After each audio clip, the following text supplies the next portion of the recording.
GM. Have we got an old board of that yet? Nah, don't think so. GM to you. It's time for a tutorial. Today we're going to be looking at using DeBank, which is a wallet tracking service, a bit like InstantApp or Ethereum. We're going to be looking at some whales to see where they're moving their capital right now. The market might be a little red, a little down in the dumps, but whales are still active and they're looking to deposit their stable coins, earn some passive income as they do it, even during a downturn. What can we learn from them? Well, we'll find out after this. Is your crypto sitting idle without earning you any passive income? On Nexo, you can maximize the value of your crypto in no time and earn rates of up to 17%. Their web platform and mobile app are super easy to use. You can buy crypto with cards instantly and start earning interest paid out daily. The Nexo exchange has over 300 market pairs. Every time you swap or buy crypto, you get up to 0.5% cash back that's automatically added to your wallet. If you want to finance buying a car or a trip to a faraway place, you can borrow cash by using your crypto or NFT as collateral. You don't lose your crypto, and you can get borrowing rates as low as 0% APR. Nexo has over 4 million users worldwide, and their platform is equipped with a top-quality security infrastructure designed to ensure maximum protection of assets at all times. Go to nexo.io and get started today. When you shop for plane tickets, you probably use Kayak, Expedia, or Google Flights. So why would you limit yourself to just one exchange when you trade crypto? To make sure you're getting the best possible price, you should use a DEX aggregator like Matcha. Matcha routes your orders across all the various DeFi exchanges on Ethereum, Polygon, Avalanche, BSC, Phantom, CeLo, and Optimism to provide the best possible prices without taking any commissions. Matcha has integrated fiat on-ramps so you can buy directly with your credit or debit card and uses smart order routing that splits your order across multiple liquidity sources. With Matcha, you can make limit orders on-chain so you can set and forget your DeFi trades, and now Matcha even offers gasless trading. Head over to matcha.xyz/Defiant and connect your wallet to start smarter with Matcha. So DeBank, or is it DeBank, like DeBaby, is a wallet tracking service. And what it'll allow you to do is plug in a wallet address and then see exactly what's been going on, the activity, if you will, of that address in a very nice UX. Now, something else I noticed about DeBank is they've got their own DeFi wallet called Rabby. Definitely worth having a look at here. They talk about a smooth multi-chain experience. It'll automatically switch to the corresponding chain based on your visited site, which is kind of nice. You know that when you visit a site, it says you need to be on Avalanche or you need to be on Polygon. What we'll see as we go through this tutorial is that whales and big money movers are now much more comfortable moving collateral across chains. So to Binance Smart Chain or to Avalanche or to Near, that's going to be increasingly the way things go. Having a wallet that can do that for you, great. It also has pre-transaction risk scanning, so you can check kind of what's going on here. You'll see exactly what you're signing. There's probably just going to be a much better general user experience with Rabby. Definitely something I want to try out, and that is from DeBank. So what can we do with DeBank? Well, you could put in your address and kind of get an overview of what's going on with your portfolio. But what we're specifically interested in here is whale tracking. So here we can see the feed. We can click to all, and this will give us a list of NFTs and articles and everything else. But what we're looking at here is the whale transactions. What are whales doing? And you can see the size of these transactions, 300,000, a million here, 1.2 million. Really very, very high sums of money being moved around. And of course, if you're following whales, you're following, hopefully, what looks like smart money. And smart money that works in DeFi is amongst the smartest money in crypto, because DeFi offers up the greatest rewards if you have a lot of money, but it's not for the foolhardy. You need to know what you're doing here. So we have here the Web3 social ranking. That's what we're particularly interested in here. And this will give you an idea of the most followed accounts, and you can dig in and have a look at what they're doing. So if we looked at Solomon Gax, for instance, first thing we do would give us an idea of the size of their portfolio, so 1.3 million, and then a breakdown of the assets per chain that they have. 836,000 here on Arbitrum. So this particular ape is making a big bet on Arbitrum at the moment. And then you can scroll down and see whereabouts on Arbitrum their capital is deployed. And here we can see they're a fan of Treasure DAO and the Magic token. There's a huge amount of value locked up in that at the moment. Treasury is one of the big movers and shakers on Arbitrum. We can also see that this whale has a lot of looks. So you can imagine that this is someone who enjoys NFTs and that general game. What about, let's have a look at a different one here. One that's really fun is Penniless Wussy. You just wait to have your mind blown by what's going on with Penniless Wussy. Penniless? Pfft, I don't think so. $109,408,424. Just try and wrap your head around being a 9-figure ape. So what we can see here is $94 million worth of that is on Ethereum, a paltry 15 million on Arbitrum, and then they're not really fussed about anything else.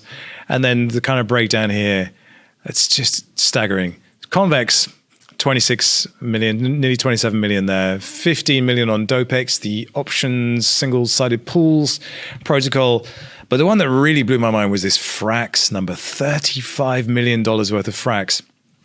So what we can do now is we can scroll down a little bit and get an idea of kind of how that capital is deployed. So this Penniless Wussy has obviously taken a huge position in Frax.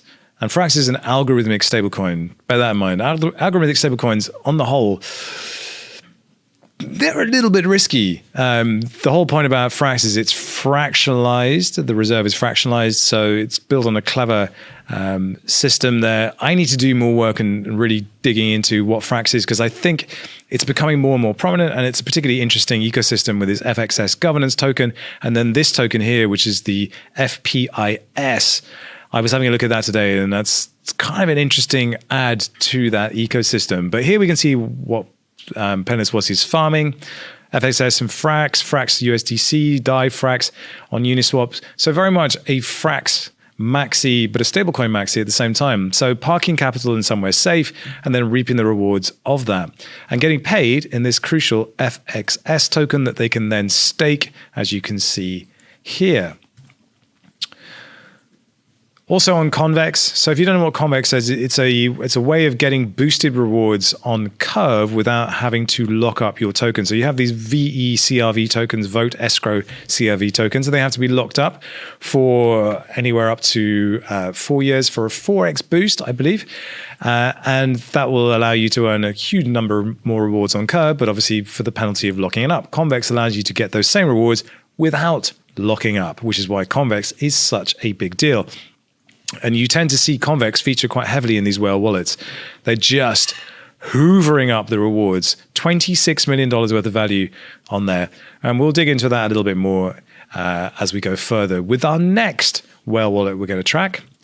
If we go back to the feed and look at the whale transactions, you'll see this wallet comes up again and again and again.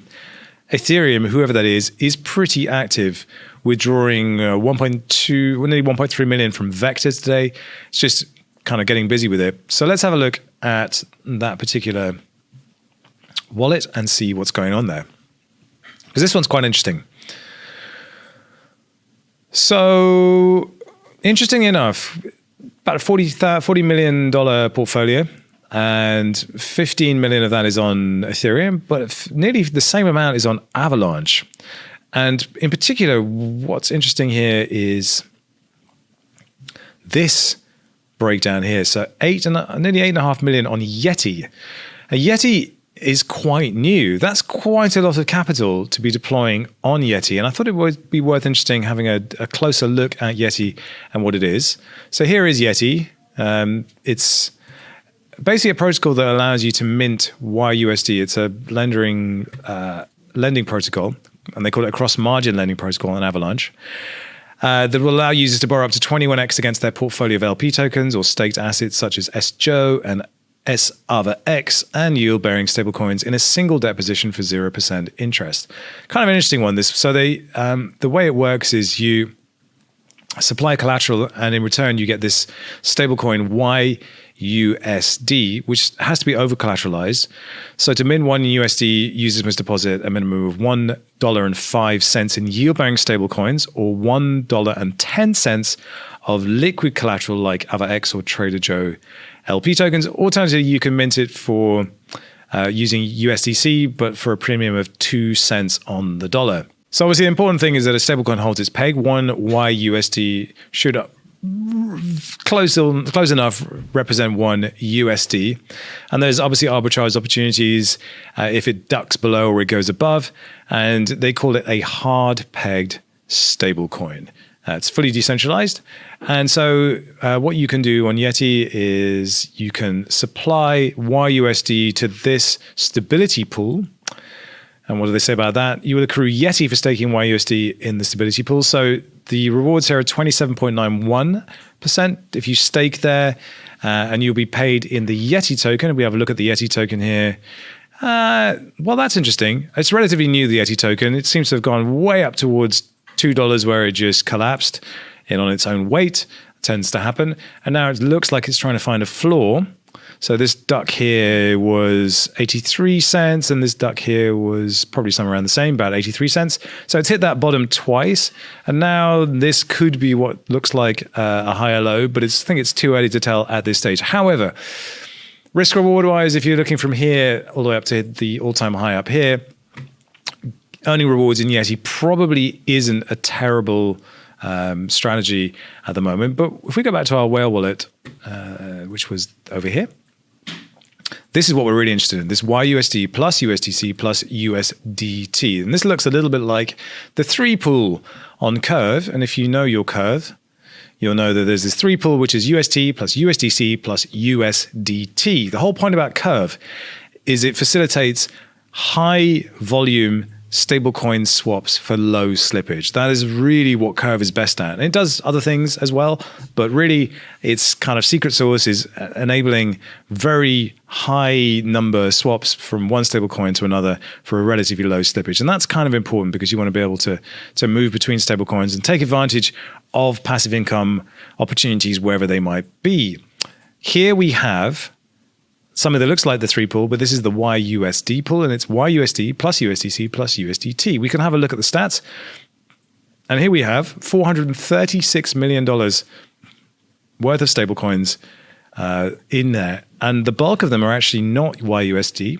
They're USDC and USDT. So there's an opportunity there to supply YUSD. So this is where our whale has parked most of his collateral on Yeti Finance, $8 million worth of it. That's really a lot. And I think it looks like $1.7 million worth of YUSD is sitting there not doing anything at the moment. And they borrowed $1.7 million worth of YUSD as well. Kind of interesting.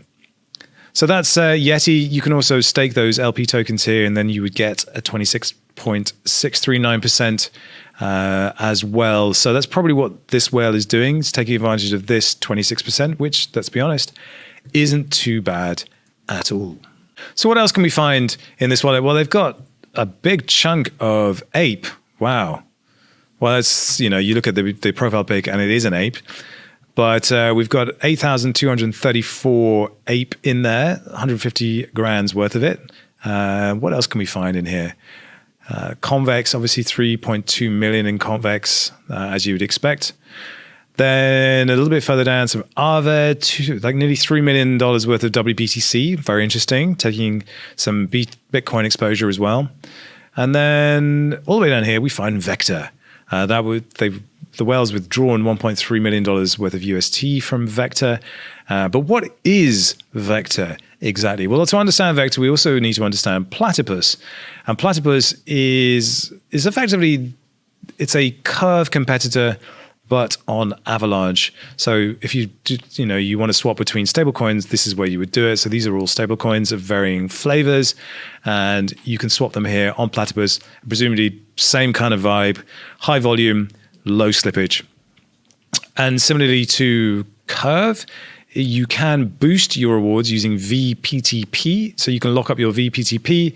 There's a boosting calculator here. So we could say, okay, I'm going to supply, let's play like we're a whale. Let's play 1 million USDC. And let's assume, for instance, that I've got 10,000 VPTP tokens as well. then we would see that the base APR is 3.8% and the estimated boosted APR would be 0.2% as well, which doesn't sound great, does it? But that's effectively what you would do. And in order to take advantage of that, you would have to stake your VPTP and lock it up. But Vector is like Convex, and it would allow you to do all of those things without having to lock up your collateral. So what have we learned here? Well, I think during times like this, it's really interesting to go and see where whales are moving their money. Everyone tends to be risk averse or risk off when the market is red. Stablecoins are the place to go. Stablecoins always used to be this really defensive position, tethering USDT, and then kind of sit there and, hold everything in a dollar value, and then, come back into the market when everything was good. But in a post-anchor protocol world, and also just in general, lending protocols are offering these juicy rates on stablecoins. So the stablecoins, particularly when you're this size of stack, really interesting opportunities. And it's really important to kind of track these wallets to see what are some of these new lending protocols. It's kind of become a way for me to spot where money is moving and spot some of the interesting new DeFi protocols that are popping up, particularly on alternative layer ones like Avalanche.